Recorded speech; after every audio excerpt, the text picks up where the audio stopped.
So students, diffusion, अब हम बात करते हैं कि डिफ्यूजन प्लांट्स में कैसे होता है। ये तो हमने देखा कि डिफ्यूजन जो है वो इंटरमिक्सिंग है गैसेस का, गैसियस सब्सटेंस जो इंटरमिक्सिंग हो रहे हैं, दैट इज द डिफ्यूजन।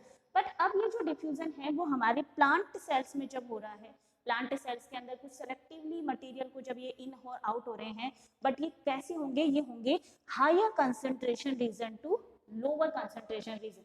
कैसा होगा ये? Higher concentration region to lower concentration. जो हायर कंसंट्रेशन होगा एरिया वो कहलाता है डाइल्यूट पार्ट, डाइल्यूट पार्ट कहलाते हैं lower, this is the concentrate. That जब हम बात करते हैं वाटर की, तो डिफ्यूजन जब हम देखते हैं ये होगा region of higher concentration to lower concentration. जैसे हम बात करते हैं रेस्पिरेशन की, जब हम सांस लेते हैं हम देखते हैं कि हम ऑक्सीजन लेते हैं और CO2 रिमूव करते हैं। CO2 हम यूज कर रहे हैं, रिमूव कर रहे हैं एज अ वेस्ट मटेरियल। कैसे रिमूव कर रहे हैं CO2 को? CO2 हम रिमूव कर रहे हैं एज अ वेस्ट मटेरियल के फॉर्म में रिमूव कर रहे हैं। जब सेल के अंदर, प्लांट सेल्स की बात करें, हमारे सेल्स की बात करें, तो जब CO2 का जो हाई कंसेंट्रेशन हो जाता है सेल के अंदर, ये सेल है, ये सेलेक्टिवली परमिएबल मेम्ब्रेन है, हमारी प्लाज्मा मेम्ब्रेन है। जब CO2 का कंसेंट्रेशन हाई हो जाएगा इनसाइड द सेल, जब CO2 कंसेंट्रेशन हाई होगा इनसाइड द सेल और बाहर, ये आपका है एक्सटर्नल इन्वायरमेंट, ये हमारा हो गया एक्सटर्नल इन्वायरमेंट। जब एक्सटर्नल इन्वायरमेंट के अंदर जब ये कम हो जाता है तो CO2 हमारी जो हो जाएगी वो आ जाएगी बाहर की तरफ आ जाएगी। देखिए, जब अंदर हमारा कैसा है हाई कंसंट्रेशन और बाहर कैसा है लो कंसंट्रेशन, तो CO2 हो गई आउट। और जब आपका जब CO2 अंदर ज्यादा हो गई तो वो हो गई बाहर, और जब बाहर हाई कंसंट्रेशन हो गया, बाहर हाई कंसंट्रेशन हो गया और जब अंदर कम होगा तो CO2 होगी इन। वो किस CO2 इन किस में होगी? वो होगी आपके प्लांट्स के अंदर। और जब हमारी बात करेंगे तो हम तो CO2 रिमूव करते हैं, तो CO2 रिमूव करेंगे कब करेंगे? जब हमारी बॉडी में CO2 का अमाउंट ज्यादा हो जाएगा और बाहर हो जाएगा लेस। और प्लांट्स क्या लेते हैं? CO2 टेक करते हैं। रेस्पिरेशन में हम क्या टेक करते हैं? O2 टेक करते हैं। तो रेस्पिरेशन में जब हम ऑक्सीजन टेक करते हैं, कब टेक करेंगे? जब हमारी बॉडी के अंदर कंसंट्रेशन होगा लेस कंसंट्रेशन। हमारी बॉडी में कैसा कंसंट्रेशन होगा? लेस कंसंट्रेशन होगा और बाहर की तरफ होगा कंसंट्रेशन हाई।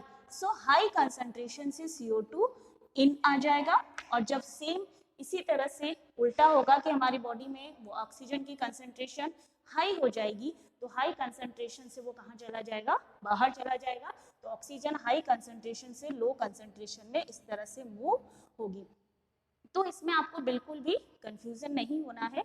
सिंपल सी बात है कि जब हम सेल पढ़ रहे हैं, सेल में हम जब डिफ्यूजन पढ़ रहे हैं कि डिफ्यूजन क्या होता है, एक्सचेंज ऑफ गैसेस होता है, और गैसेस का जो एक्सचेंज हो रहा है वो हो रहा है through semi permeable membrane, through semi permeable membrane. Reason is for high concentration to lower concentration. High concentration कब होगा? जब अमाउंट गैसेस अमाउंट ज्यादा होगा, that is the high concentration. Low कब होगा? जब वो अमाउंट आपका लेस होगा। हम रेस्पिरेशन में ऑक्सीजन लेते हैं, कब लेंगे? जब हमारी बॉडी में, हमारे सेल के अंदर उसकी हो जाएगी लेस कंसंट्रेशन होगा, और इन्वायरमेंट में हाई कंसंट्रेशन होगा तो हमारी बॉडी में वो इन हो जाएगा।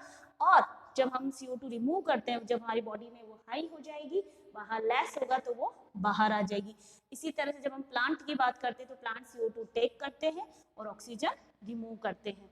तो ये आप अच्छे से समझ गए होंगे कि डिफ्यूजन कैसे हो रहा है, कैसे टेक प्लेस हो रहा है। ये सेल्स के अंदर सेल मेम्ब्रेन के थ्रू हो रहा है। क्लियर? अब हम नेक्स्ट बात करते हैं डिफ्यूजन एंड ऑस्मोसिस। नेक्स्ट बात करते हैं ऑस्मोसिस की बात करते हैं। और जब डिफ्यूजन गैसेस में हो रहा है, ऑस्मोसिस हमारा होगा वाटर के अंदर। The movement of water molecules through semi permeable membrane. Students, what do you mean by the SPM? This is the semi-permeable membrane. The movement of water molecules. वहाँ हम बात कर रहे थे गैस की, और यहाँ हम बात कर रहे हैं सेमी वाटर की। The movement of water through semi-permeable membrane. This is called the semi-permeable membrane for high concentration to low. यहाँ पे स्टूडेंट्स आपको ये चीज ध्यान रखना बहुत जरूरी है, high concentration to lower concentration. यहाँ हमें ये चीज ध्यान रखनी जरूरी है कि हाई कंसंट्रेशन कब होगा, जब उसका अमाउंट ज्यादा हो, और लो कंसंट्रेशन कब होगा, जब उसके मॉलिक्यूल्स कम हो। So the movement of water molecules through semi permeable membrane from high concentration to low concentration of water, it is known as the osmosis. It is known as the osmosis. So osmosis की जब हम बात करेंगे plants के अंदर कि water का जो मूवमेंट है, जो high concentration to low concentration हो रहा है, सेमी परमेबल के थ्रू हो रहा है, तो यहाँ पे ऑस्मोसिस जो होगा स्टूडेंट्स वो 3 टाइप से होगा। 3 टाइप के सॉल्यूशंस होंगे इसके अंदर, वो होंगे हाइपोटोनिक, आइसोटोनिक एंड हाइपरटोनिक। एक होगा आपके इसके अंदर हाइपोटोनिक में वो सेल रेजिन स्वेलो हो जाती है, आइसोटोनिक में नो चेंज होते हैं, एंड देन हाइपरटोनिक में वो श्रिंक हो जाती है। In next class we will study this topic, what is the isotonic, hypotonic and hypertonic. Today again I am explaining this all topic. First is everyone knows the plasma membrane. Plasma membrane is also called the selectively permeable membrane because it allows the selective part to in and out of the cell. And in plants the plasma membrane substance can be across the plasma membrane by 2 process. Plants के अंदर जो plasma membrane selectively part in and out हो रहे हैं वो सिर्फ 2 process के through हो रहे हैं, एक है डिफ्यूजन और एक है ऑस्मोसिस। डिफ्यूजन की बात करते हैं वो गैसेस का होता है।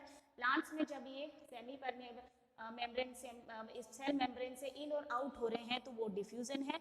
इसी तरह से आपके ऑक्सीजन और CO2 का एक्सचेंज हो रहा है थ्रू इनसाइड सेल से और एक्सटर्नल एनवायरनमेंट में, दोनों ही तरफ से ये आपका मूवमेंट हो रहा है, बाहर से इनसाइड से एक्सटर्नल एनवायरनमेंट के अंदर।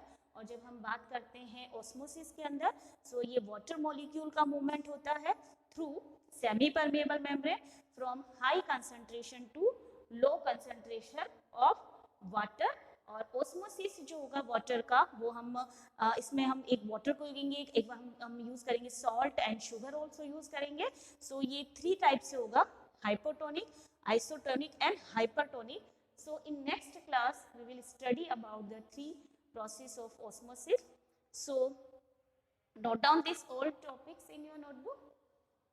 Thank you everyone.